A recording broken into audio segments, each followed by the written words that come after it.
Welcome to this edition of Real Estate Update with James Wedgeworth. How are you, James? Glad to be here. Well, it's April, and you have always said to me when we've talked that April is a big month for real estate. Why, and is it the busiest month of the year? March and April, the busiest 2 months of the year for people buying and selling real estate. Not the number of people vacation. That would be in July and August, or July anyway. But the reason real estate sales are stronger then is the people that come this time of year are on the average 10 years older than the people that come during the summer. And it equates usually if you're 10 years older, you've got X percent more money as a rule of thumb. So you have a little older crowd, spend a little more money. And you have to admit, this place is parked like in April. It's fantastic. I do not know anywhere. I'd rather be the month of April than on Hilton Head Island, South Carolina. I have a friend visiting right now from New Hampshire who is just blown away by the beauty of the island.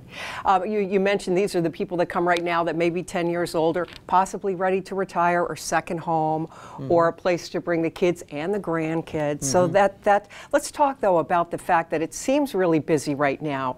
But I have people who say to me, Allie, I've had the house on the market, couple of showings, that's it, it's not selling. Well, they think because you run a real estate show that now you're the expert in real estate. That's why I asked you. Because I'm like, well, let me find out. Said, that's that guy won my They house. do, actually. I've had people tell me to ask you a question or two. Okay, that's a real good question, because people get real confused. Because, see, if your house is on the market and all your neighbors' houses are selling, then you say, well, what's wrong with my house? My house is better than their house. My house has got 4 ceiling fans. They only got 2 ceiling fans, or whatever I hear it all. Sure. You know.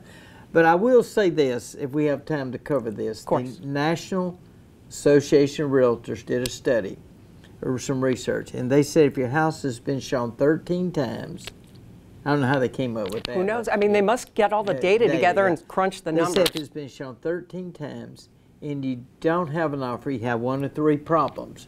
They are location, condition, or price. Let's go through those one at a time. Okay. Location-wise, here on the island of Hilton Head, are there places where the location really makes it a challenge that you deal with? Okay, Hilton Head is different. Most markets, 98% of the properties for sale on Hilton Head are in great locations. Okay. Occasionally, we will have a house that's maybe backing up to 278. Maybe hearing the traffic. Yeah, that would be what we call a difficult location. You still sell them, but you just have to adjust the price to sell them. It's got to be part of the factoring in what you're going to list. It's actually the one thing you can't change is the 3. You really can't change the location. Yeah.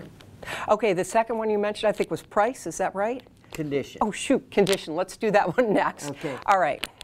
Okay, this is what people don't understand about condition. And you and I have talked about this before. But most all the houses that I list, when I sit down and talk with the people, they say, well, my house is in great condition. What they mean is it's clean. But it hasn't been updated. And we have found recently, especially in a slow market, that most people like to purchase a house that's move-in condition. Now, we talked about before people that would say, well, I'm going to give a credit. I know my carpet is ugly, so I'm going to give a credit. And I go, well, it doesn't work that way. Purchasing real estate is an emotional purchase. And if your house has ugly carpet, ugly paint, ugly kitchen, and ugly bathrooms, then it's not going to sell. So a credit's not the way to solve the problem. I mean, you've told me first impressions, sometimes someone will walk in and they'll say, okay, no, I don't even want to see anymore. Yeah. Or there is kind of like that interest. But a lot of it, you said you were showing some homes recently and people saw a bunch of them, and the last one they went into, you told me, nothing had to be done. So nothing had to be done. It was actually yesterday. I was working with a couple that looked at a number of houses. The last house I showed them was a house that had been totally redone. Everything was perfect. People spent a lot of money on it. It was a little more expensive, but they said, wow, we love this house. It feels good. It feels like a beach house. But it had been a house, it was an older house that they had redone. Now, most people, when I go list their house, if I tell them you got to spend $200,000, says you lost your mind, they're not going to do it. But there are some things that you can do. Let's run over those quickly again. I mean, what are the most important areas, do you think, to take a look at to keep your house, or if you're thinking of putting it on the market, updating it? Carpet and paint, usually, because those are the 2 cheapest. Is hardwood like all the rage still and everything? People love, in fact, I just met with a guy 30 minutes ago. we're getting ready to list his house. He came by and said, I need to get the house on the market. He said, I think I should probably replace the carpet. It's 5 years old, in the dining room, living room with hardwood. I said, that would be a smart move. Okay. That would be a smart move. He'd already talked to a flooring guy and it was going to cost him $5,000. But he'll make that back. I said, you would get that $5,000 back, but more importantly than getting the $5,000 back is it was sale. Yeah, I mean, that could be a make or break. People walk in, they go, wow, this is nice, I like this. Okay, so that's one area. Carpeting, you mentioned painting or walls. Yeah. I mean, none of the like big flowery wallpaper and all that. Unfortunately, wallpaper, I keep having people, they tell me that it's coming back, it's coming back. Maybe it is, I'm not a decorator, I don't have any idea, but it's not back yet. Okay. So what is it, do you go with like the neutral? I mean, I'm really bad at this stuff, but you go with like the neutrals, is that the safest bet? Yes, what we do, a lot of times, especially in bathrooms, people have their flowery wallpaper, and I say, I hate to tell you this, but that really needs to go. So I have a couple of subcontractors that we just pick up phones and say, hey, go over and take care of that. Knock it out, strip the wallpaper, and paint it. It makes the room look so sure. In 2 places, specifically kitchens and bathrooms. That's something that most people should do. Now, people all the time say, well, I just want to sell it the way it is and let the new people get rid of the wallpaper. So you're not going to get a new person. Real estate's an emotional sale, so you got to, you got to make your house look so much better. How about kitchen? Is that a big area too, or I mean, are fixtures or all that? Or? Yeah, well, most people, the first thing they redo is usually the kitchen. So that's usually the step in the right direction. And most of the houses I list for sale, people have done some work in the kitchen. We usually say quartz or granite countertops, stainless steel appliances, get rid of the wallpaper. Maybe redo the floors, make your kitchen really shine. Okay. Most people aren't willing to do that, but they should. Yeah, all right, so you told me, you said, well, I can't read my own handwriting. You had told me before, but it's either location, condition, and what's the third one? Or price. Oh, okay, price. Talk about that because that's emotional. Okay, here's what, in theory, here's what I tell people they should do. I don't know the percentage, but I would say almost everybody that I talk to thinks that their house is worth more than it really is. I mean, that's just human nature. I've been doing this a long, long time. I think I figured out the other day I had over 7,000 transactions, and I can remember maybe half a dozen times out of 7,000, I say your house is worth X. People go, it's not worth that. I go, yes, it is. They say, no, it's not. It's usually the other way around. 99% of the time, people say, my house is worth $800. I say, I hate to tell you it's worth $725. No, it's worth $800. Well, here's why it's worth $725.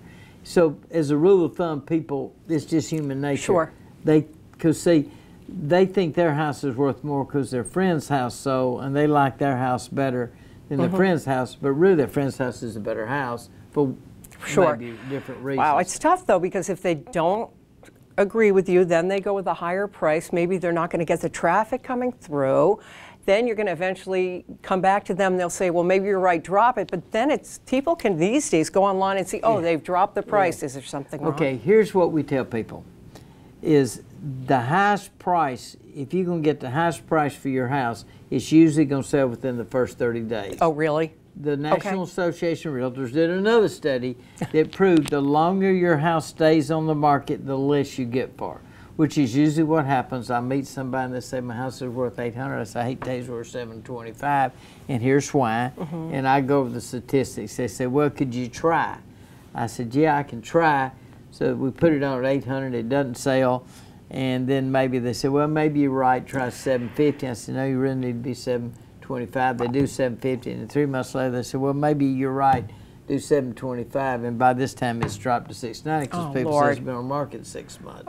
Pricing, Allie, is a very hard subject to talk about because it's emotional, and people have a tendency to think their house is worth more. Now, in the perfect world, here's how you can figure out what your house is worth, and I've actually done this before. Okay. Is I would say, okay, you think your house is worth X, and you go, yeah. And I say, let's do this. Tomorrow, let's go look at 3 or 4 houses. Oh, that's a great idea.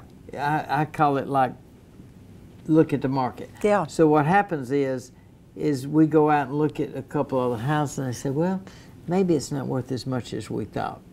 I'll tell you a quick story. This lady called me one day. had a house, and she said, I want you to do for me what you did. She named 3 of her lady friends that I'd sold their houses for, that their husbands had passed away, and they basically said, Jim, you take the whole thing and run with it. We don't know how to do this. And they were very happy with my service. So this lady called and said, need you to do this. So I said, here's what your house is worth.